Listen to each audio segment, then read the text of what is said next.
Meus queridos, a paz do Senhor. Hoje nós vamos falar sobre a lição de número 3 da Escola Bíblica. Nós temos deixado aqui para vocês uma ajuda, um suporte para a lição de adultos da CPAD. E hoje é a lição de número 3, a natureza da igreja. Nós já estamos há algum tempo aqui com essa série da EBD, deixando para você ajuda, suporte, subsídio aí importante de grego, hebraico, latim e até o inglês da versão do Rejaime para ajudar você na sua aula aí na sua igreja local. Então, é muito importante que você deixe um retorno aqui para nós. Feedback é o inglês para retorno. É muito importante, tá bom? O feedback ajuda a gente a entender o que está acontecendo e ver se vale a pena parar ou continuar. Então, fale comigo. Deixe um comentário positivo aqui na descrição. E por falar em feedback, até Jesus quis um feedback. Vou deixar um vídeo aqui para você assistir sobre esse assunto. Esse eu vou deixar aqui no card para ficar fácil para você acessar, tá bom? E vou deixar ele também lá nas telas finais para você acessar facinho. Vamos lá para a aula de hoje. Como você que já está acostumado aqui com os nossos comentários, você sabe que eu não ministro a aula detalhadamente, assim, passo a passo, né? Eu deixo aqui só uma ajuda nos pontos que eu considero importantes. E hoje, então, vamos falar sobre essa lição, a natureza da igreja. A palavra-chave aqui é natureza, né? E o termo natureza, a palavra natureza, tem um sinônimo bom que você pode usar aí para explicar para a classe o que é natureza da igreja. A palavra natureza pode ser substituída por estrutura. Então hoje nós vamos falar sobre a estrutura, a organização, a disposição e ordem dos elementos essenciais que compõem a igreja, tá bom? Então, na minha vida de ensinador cristão, eu tenho sempre trocado palavras complicadas por palavras fáceis. Porque se nós não alcançarmos a plateia, a gente não atinge o objetivo, não é mesmo? Como eu digo aqui para você, sempre dando alguma dica de oratória importante. E a primeira que eu quero dar já é uma repetição. Para você começar bem, comece anunciando o seu objetivo. Essa é a maior regra da oratória. As pessoas precisam saber do que é que você vai falar enquanto você está discursando. E o mesmo vale para uma pregação, para uma conversa no telefone, para qualquer tipo de interação que você for fazer com outras pessoas. Comece sempre falando o seu objetivo. Quando você liga para uma pessoa, você não fala o objetivo? Eu liguei para você agora né? E aí você fala porque ligou. Na pregação é a mesma coisa, na aula é a mesma coisa. Então, para começar bem, tem que começar anunciando o objetivo. E na escola bíblica a gente sempre tem 3 objetivos. Hoje nós vamos destacar, vamos apresentar e vamos listar. Vamos destacar a natureza bíblica da igreja, que é fundamentada na doutrina dos apóstolos e conduzida pelo Espírito Santo. Nós vamos apresentar os aspectos naturais, visíveis e invisíveis da igreja. E nós vamos listar a unidade da igreja como o aspecto central que revela a sua identidade cristã nesse mundo. Então já comece anunciando para a igreja, para a sua classe aí, esses 3 objetivos. Na introdução, a aula de hoje, nós vamos falar de igreja, né? Então a aula de hoje, em teologia, a aula de hoje está na matéria eclesiologia. Eclésia, a gente já definiu aqui na aula primeira, na aula 1. Na aula 1 tem uma definição completa do termo eclésia, tá bom? Inclusive na aula de hoje vai suscitar aqui novamente o termo eclésia, mas eu não vou comentar aqui, eu vou pedir a você que assista de novo o vídeo da aula 1. Lá tem uma descrição completa do que é a eclésia, com termos gregos e tal. Então, na aula de hoje, a gente vai ver a natureza, a essência, a dimensão, o propósito e a razão de existir da igreja. E na lição de hoje também você precisa deixar bem claro aí para os alunos que a igreja tem certas dimensões. A dimensão confessional, local, universal e comunitária. Cada tópico da lição de hoje vai discorrer sobre essas dimensões da igreja. Você sabe o que é uma pergunta retórica? Uma pergunta retórica é aquela que não exige uma resposta com som da fala. A pergunta retórica ela é feita para fazer a pessoa que ouviu a pergunta meditar. Então, hoje você pode começar a aula também, depois que você apresentar tudo isso aí que eu já falei, você pode fazer 2 perguntas retóricas para a classe. A primeira, o que define uma igreja genuinamente cristã? Faz uma pausinha, conta até 3. 1, 2, 3. Faz a segunda pergunta. Quais as características que mostram o que é uma verdadeira igreja? Se alguém reagir e responder às suas perguntas retóricas, não tem problema. Pode deixar a pessoa comentar, né? E se ninguém comentar nada, então você depois responda.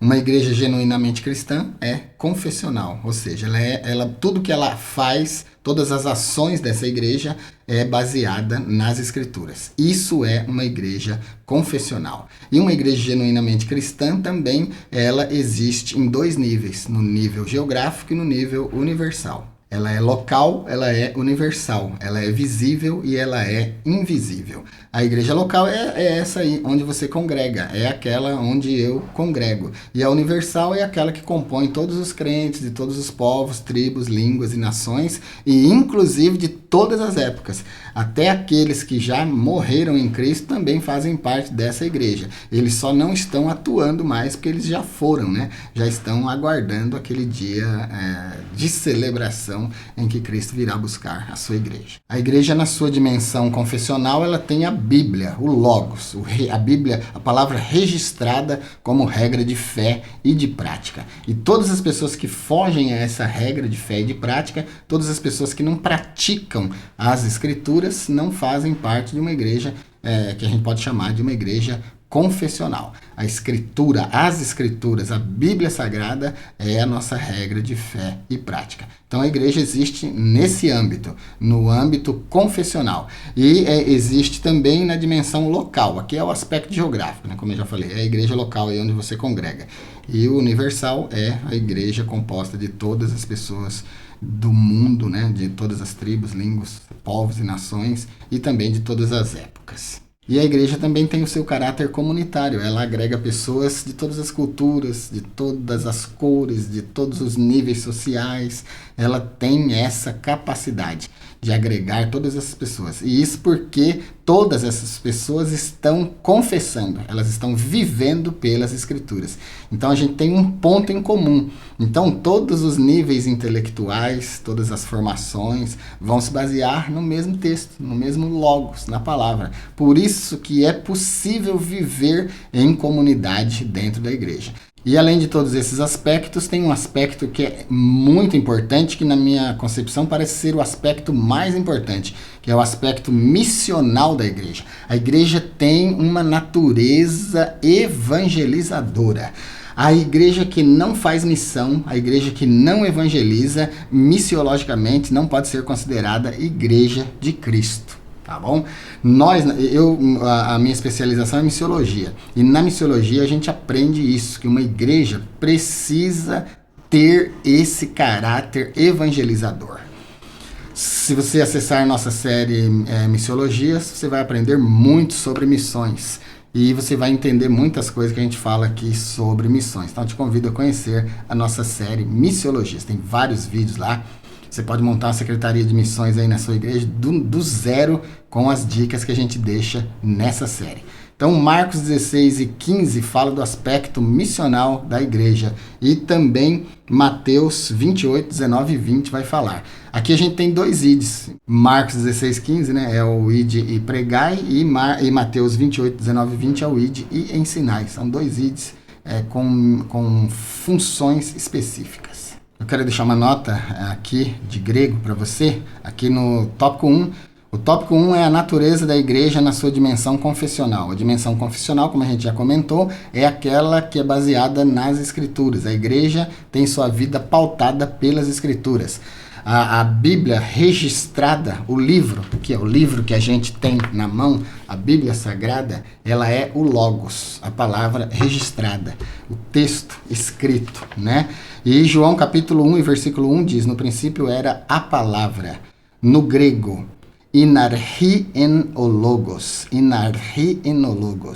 no princípio era o verbo. O versículo inteiro, inarchi en o logos, o logos en proston theon, que theos in o logos. No princípio era o verbo estava com Deus e o verbo era Deus. Jesus é o verbo de Deus, inarhi no logos, no princípio era o verbo. Esse princípio de João, ele é mais antigo do que o princípio do Gênesis. João é um evangelista que transcende o tempo. Eu vou deixar um vídeo aqui para você assistir, aliás, como sempre eu faço em todas as aulas, eu vou deixar aqui na descrição, tá bom? Ó, você baixa o olho aí, você vai ver aqui o nome do canal, vai ver o emblema aí do canal Maná de hoje, e você vai ver a descrição. Clica no mais aí na descrição, que vai abrir para você a descrição. Depois que abrir, vai ter outro mais. Clica nele e vai abrir para você toda a descrição. E ali vai ter os vídeos que eu vou deixar para você assistir para complementar a aula de hoje.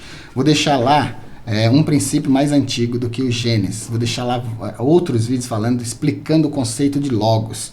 Logos na filosofia e logos na teologia. Então, se você for usar essa nota de grego aqui, principalmente se você for citar aí João capítulo 1, versículo 1, no grego, é importante você entender o conceito de logos. Então, vou deixar na descrição para você. Jesus Cristo é o verbo de Deus, né? Jesus é a palavra de Deus. Eu não sei como é que você enxerga esse versículo. Aqui a lição está dizendo, aqui o comentarista da lição, ele disse assim, ó, Jesus é a palavra que se humanizou, isto é, Deus feito homem. E ele diz aqui que uma igreja centrada, uma igreja bíblica, uma igreja fundamentada na palavra, tem Jesus como seu centro. Eu não sei como é que você enxerga, se a gente fosse transformar isso em imagem, Jesus, a palavra encarnada. Tem gente que pode até pensar assim de uma forma fantástica, que Deus falou, a palavra saiu da boca de Deus e se transformou em Jesus. Pensar dessa forma, dá para Jesus um início, um começo, uma origem. E isso conflita diretamente com o fato de que Jesus é Deus. Se Jesus é Deus, como nós acreditamos, nós que acreditamos na Trindade, nós acreditamos que o Pai, o Filho e o Espírito Santo são três pessoas participando da mesma essência e que são coiguais, co-substanciais e coeternos. Então, se eu entender que as palavras de Deus se transformaram numa pessoa que se tornou viva e essa pessoa se chama Jesus, eu estou dando uma origem para Jesus. Então, não pode pensar assim, tá bom?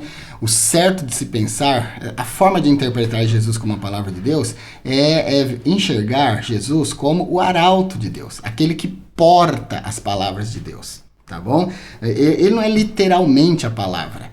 Porque se você pensar que Jesus é literalmente as palavras que saíram da boca de Deus e se transformaram num homem, fica complicado, né? Mas tem gente que pode até pensar dessa forma fantástica, e se alguém pensa assim, não é a forma mais correta.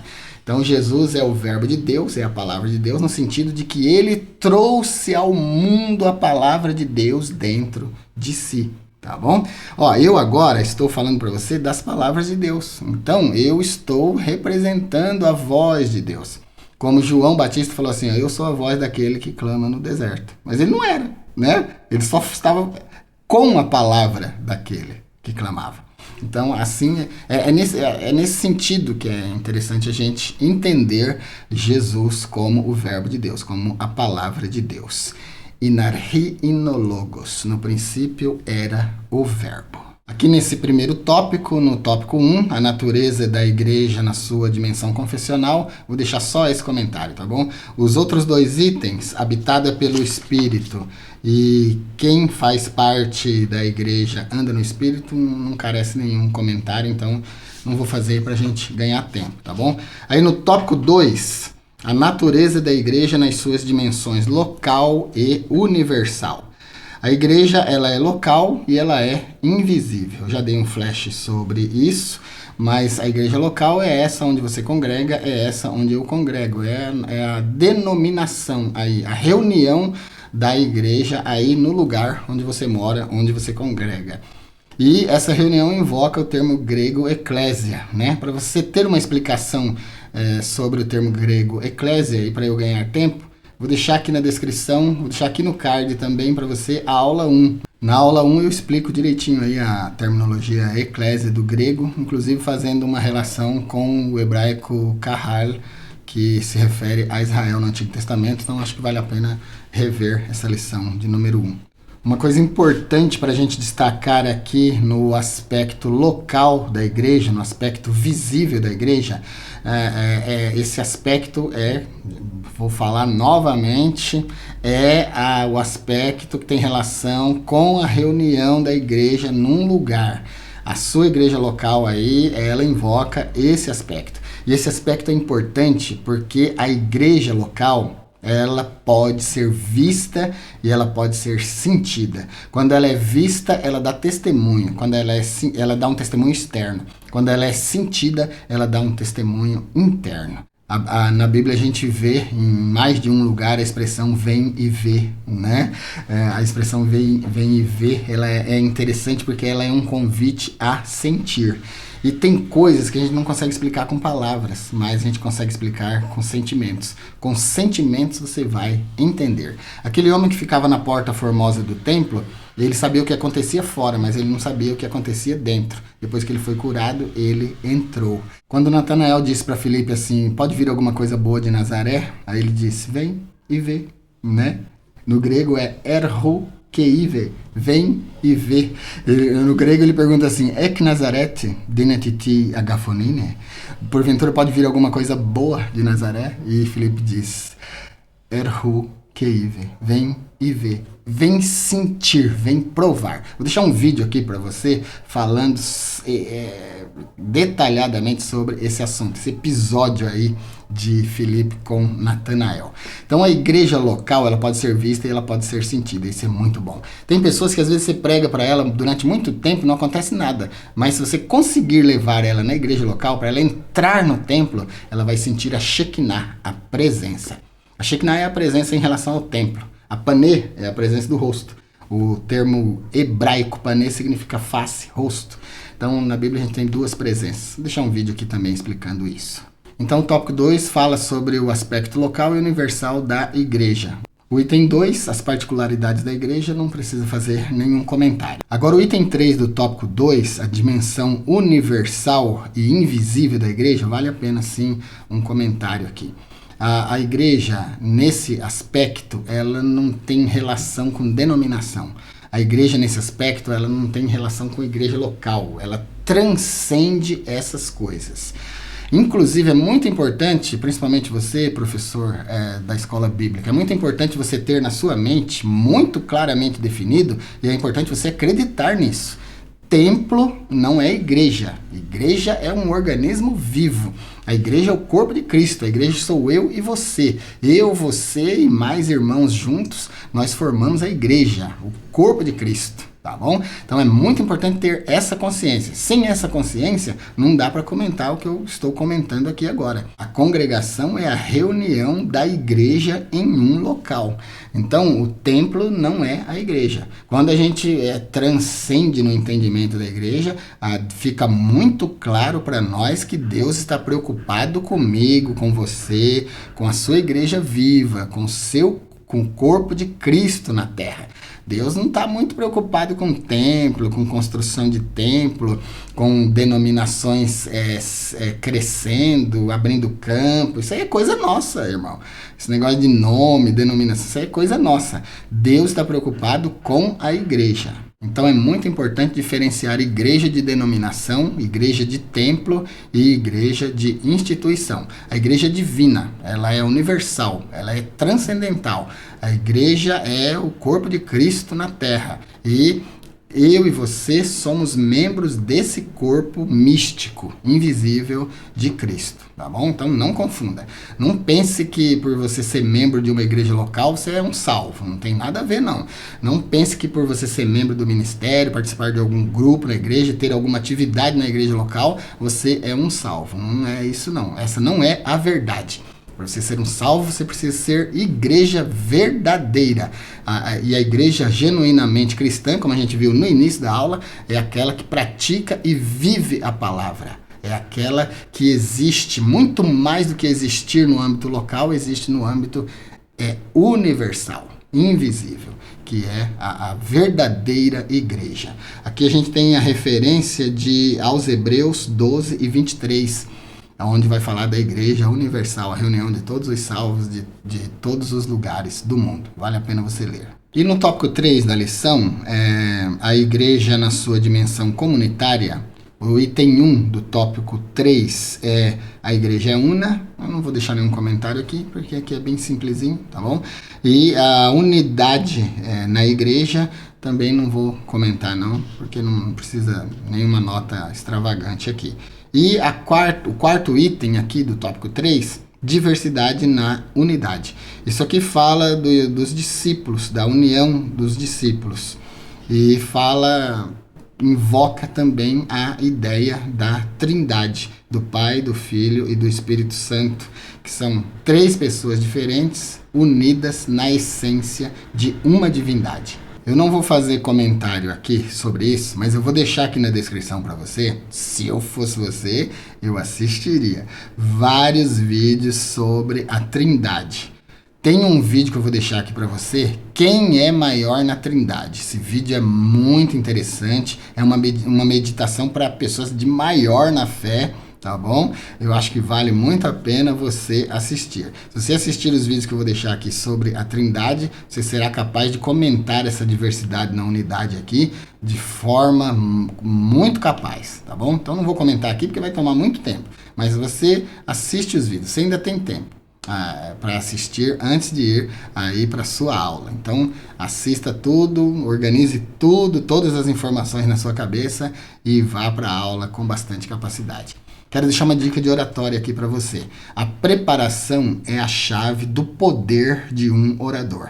Sem preparação você está perdido, sem preparação você está derrotado. Nunca vá para uma aula de escola bíblica sem ter se preparado antes, sem ter estudado. A gente não dá uma aula de improviso. A gente não deve nem pregar de improviso. Imagina dar uma aula de escola bíblica de improviso. Então, você já tem que começar a estudar a escola bíblica no começo da semana, tá bom? Para se preparar mesmo. E o que eu estou oferecendo para você aqui, nesse vídeo de hoje, é um suporte. Se você olhar os outros vídeos que eu deixei aqui na descrição, nas telas finais e aqui nos cards, você vai ter bastante ajuda para essa aula. Por hoje é isso então, era isso que eu queria deixar aqui como ajuda. Espero que esses meus comentários ajudem você aí na sua aula sobre a natureza da igreja. Se você assiste os vídeos do nosso canal, gosta, mas ainda não se inscreveu, se inscreva. Sua inscrição é muito importante para nós. E se você quiser dar um suporte ainda maior aqui para o nosso ministério, você pode se tornar membro. Nós temos 3 níveis para você se tornar membro aqui no canal. Primeiro nível, parceiros do Maná, você tem vídeos exclusivos. Segundo nível, o Maná Escondido, você tem vídeos, aulas e cursos exclusivos. E o terceiro nível, você tem tudo, é o nível consultoria. Você vai ter o meu número de telefone e a gente vai poder conversar, você vai poder tirar suas dúvidas direto aqui comigo.